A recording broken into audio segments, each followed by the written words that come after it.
Hi, I'm Paul Bursey from paulbursey.net, and I'm coming to you from my home office, which is just outside London in the UK.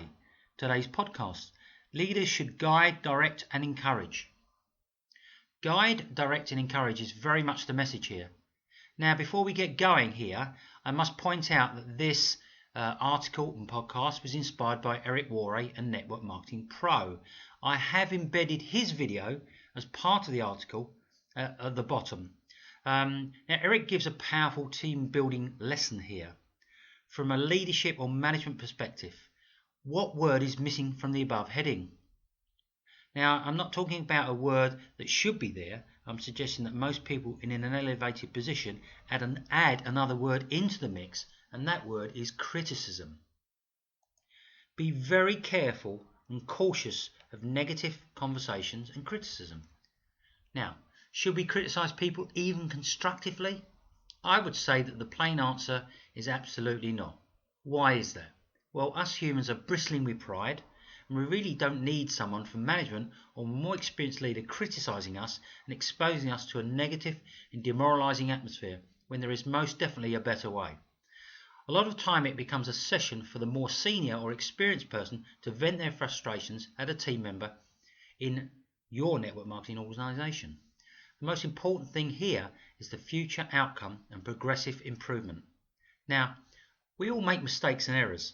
I think that we can all agree that everyone gets it wrong on occasions, but it isn't the error that is the major challenge here. It is how the leader or manager deals with the aftermath. So how about taking a different, more positive standpoint by first talking about what has happened, asking lots of good quality questions and listening to the answers. It must also be conducted in a calm and positive environment. At all times refraining from being judgmental, mainly because the other participant in the conversation most probably already knows they could have carried out the instructions or completed the task much more effectively. They do not need someone to complain, condemn or criticise them. So what do you have to do? Well, you show them that there is a better way. Once you've spoken to the person concerned, you need to take the position of mentor or guide to ensure that things improve. You could say something like, next time maybe consider doing it this way. More conversational rather than confrontational. Eric talks about giving people direction rather than going down the criticism route, which is the normal route for most people. How do you deal with people? I prefer someone giving me a smooth direction and just plain old encouragement. It's more enjoyable for everyone, the person is more liable to learn from this scenario, and the feel-good factor will be left intact. The opposite is having a person who feels hurt, trampled on and fighting their corner. Nobody likes to be told they are wrong and have the big stick or finger thrust in their face. Most times when I was in the hot seat at work, I already knew that I'd made a mistake.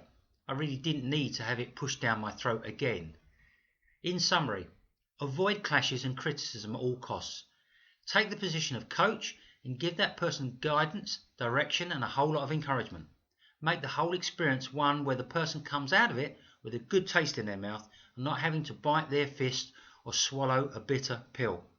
Now, I hope this helps in some way. And don't forget to watch Eric's video towards the bottom of the blog entry. Now, I hope you enjoyed this podcast. I'd like to invite you to comment, like and share on social media, especially Facebook and YouTube. If I can answer any questions that you may have, or if I can help you in any way, please don't hesitate to call me. There's a contact page on this blog where you can contact me on Facebook. So, look, I wish you all the success you're willing to work towards. Let's speak again soon.